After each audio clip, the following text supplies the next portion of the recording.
ada semakin memburuk nasibnya Mbak Novi. Kenapa? Pertama dari segi luka abu. Pastikan kalian gak akan dihina lagi. Mulai hari ini, si NP gak akan mempermalukan kalian lagi. Ya mas, makasih ya sampai rumah. NP gak akan berani, dia udah tahu kamu lapor, gak akan berani nongol-nongol di TV lagi dia. Dia pasti gak akan berani lagi. Percaya deh, lawan kezaliman. Apa perlu saya bongkar di sini? Dia pemain narkoba. Apa perlu saya bongkar? Saya punya barang buktinya. Orang yang bersama-sama pakai dengan dia. Ya, jadi kalau terus ngotot, saya bersurat kepada BNN untuk cek tes urin itu yang namanya Nopi. Oke, hari ini tanggal 25 Oktober 2024 saya melakukan tes urin di Balai Kesehatan. Ini nomornya 144 dan Pak, kalau kita berbicara tentang menuduh orang melakukan tindak pidana tanpa bukti di pasal berapa ya Pak itu? Nah, pertanyaannya menarik. Dalam dunia hukum, menuduh seseorang tanpa bukti atau lebih tepatnya fitnah diatur secara tegas. Setiap orang yang berani menuduhkan sesuatu dengan niat untuk mempublikasikannya tetapi tidak bisa membuktikannya bisa dikenakan sanksi. Ini tercantum dalam pasal 311 ayat 1 KUHP lama dan pasal 434 KUHP terbaru dalam Undang-Undang Nomor 1 Tahun 2023. Maka Agus berpotensi dipidana.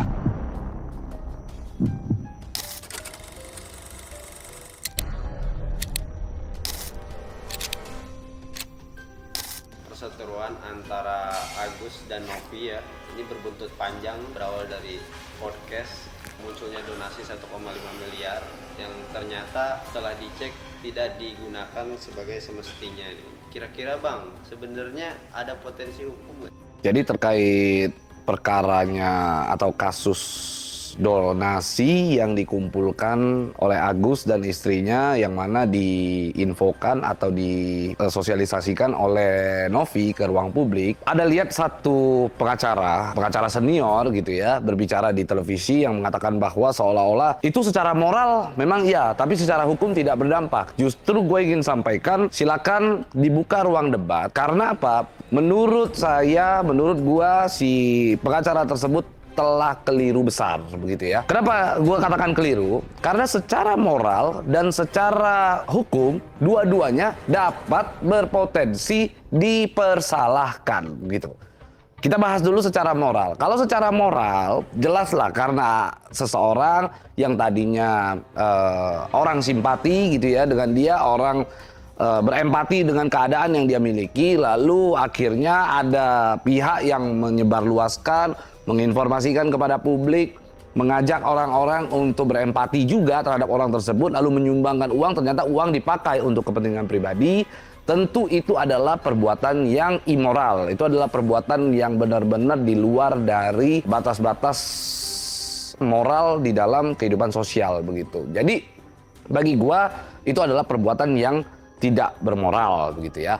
Dan kalau bicara hukum, gue ingin sampaikan bahwa Agus itu berpotensi dilaporkan oleh para penyumbang, oleh orang-orang yang memberikan donasi terhadap Agus begitu. Karena kita bahas dulu konteks siapa sih yang boleh menghimpun dana begitu ya. Siapa sih yang berhak untuk melakukan penggalangan dana? Jadi, kalau kita lihat dalam Undang-Undang Nomor 9 Tahun 1961 tentang pengumpulan uang dan barang begitu ya, yang boleh melakukan perhimpunan dana, penggalangan dana atau donasi itu adalah pihak-pihak yang memiliki badan hukum seperti organisasi, yayasan atau perkumpulan begitu. Itu boleh melakukan itu. Nah, bagaimana dengan individu? Tentang individu yang membuka donasi itu belum diatur. Jika ada pihak atau individu yang melakukan itu, maka tidak masuk di dalam golongan bahwa dia berhak untuk melakukan itu, bahwa orang tersebut tidak berhak untuk melakukan pengumpulan dana. Sehingga kalau kita mau menyasar bahwa dia sedang menggalang dana tanpa izin, maka tentu orang tersebut tidak memiliki izin dan dia tidak memiliki hak untuk menggalang dana masyarakat, kan begitu. Akan tetapi kita bisa melihat bahwa ada pasal 372 KUH pidana begitu, di mana ini terkait dengan penggelapan begitu.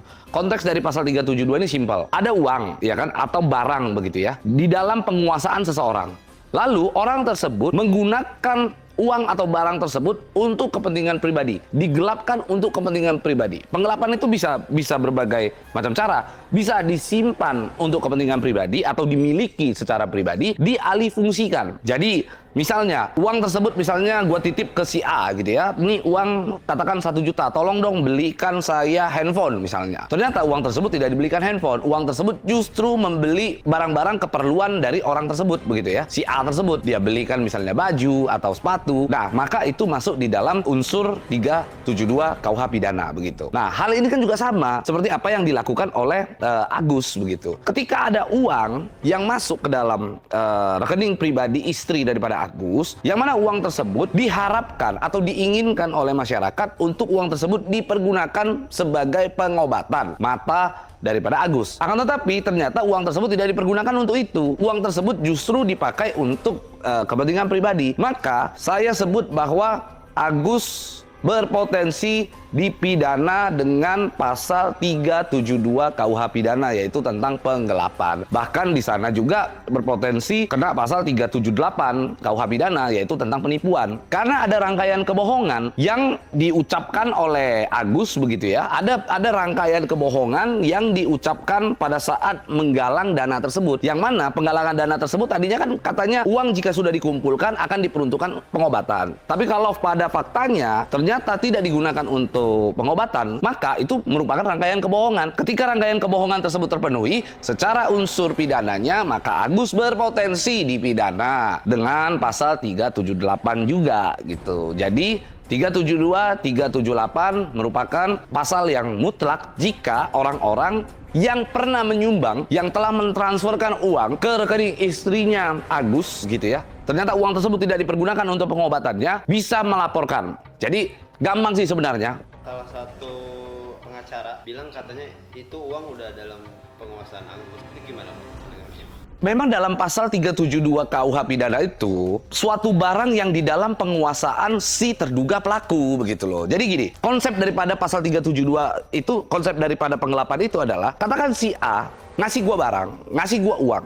Uang tersebut diperuntukkan untuk membeli, gua bilang membeli makan deh gitu ya. Dia titipkan ke saya uang tersebut, nih tolong kau belikan beras begitu. Itu uang kan dalam penguasaan gua. Bisa nggak gua katakan bahwa gua nggak mau beli beras deh, gua mau beli susu aja? Bisa nggak begitu? Sementara orang tersebut, uang itu diserahkan ke gua kalau belum diperuntukkan kepada hal-hal yang diinginkan atau diharapkan oleh orang yang memberikan uang tersebut, maka itu masuk ke dalam penguasaan gua. Tetapi uang tersebut masih dalam status kepemilikannya adalah, pemiliknya adalah si pemberi uang gitu. Jadi si A mau ngasih gua uang tersebut diperuntukkan untuk beras.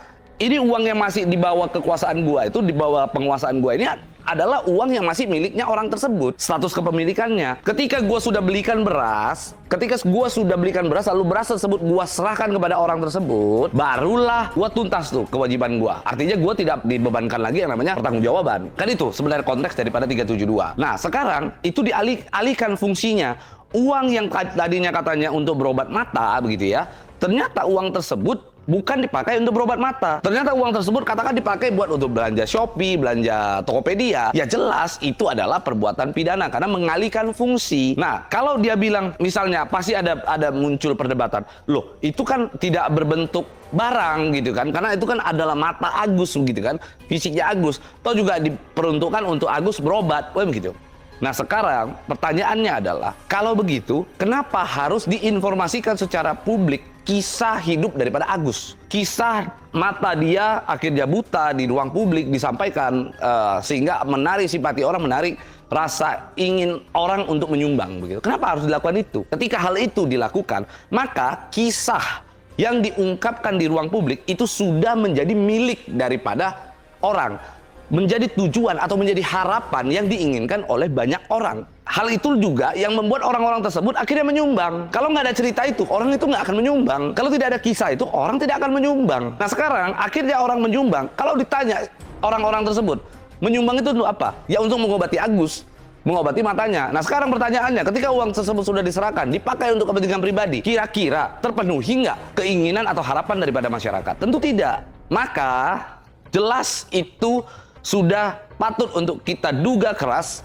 Agus telah melakukan perbuatan pidana penggelapan 372. Jadi jelas, jangan dibuat seolah-olah isu, wah itu kan mata Agus kan gitu ya, uang sudah masuk ke Agus, sudah dalam penguasaan Agus, maka itu milik Agus. Tidak seperti itu cara kerjanya kawan gitu ya.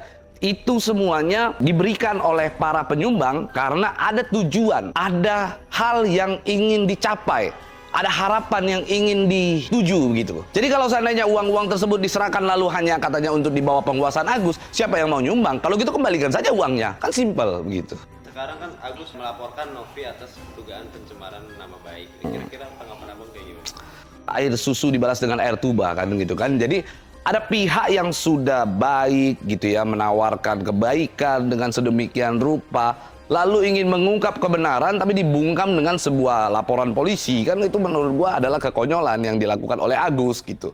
Sehingga perbuatan Agus tersebut gua kecam berat begitu, bahwa apa yang dilakukan oleh Agus itu sangat fatal secara moral begitu. Saya ingin sampaikan kepada Agus gini ya, bahwa sekarang ini masyarakat sudah menyoroti kasus tersebut. Hati-hati dalam menentukan sikap begitu. Hati-hati dalam menentukan sikap. Jangan Anda pikir bahwa perbuatan Anda tersebut tidak ada konsekuensi hukumnya.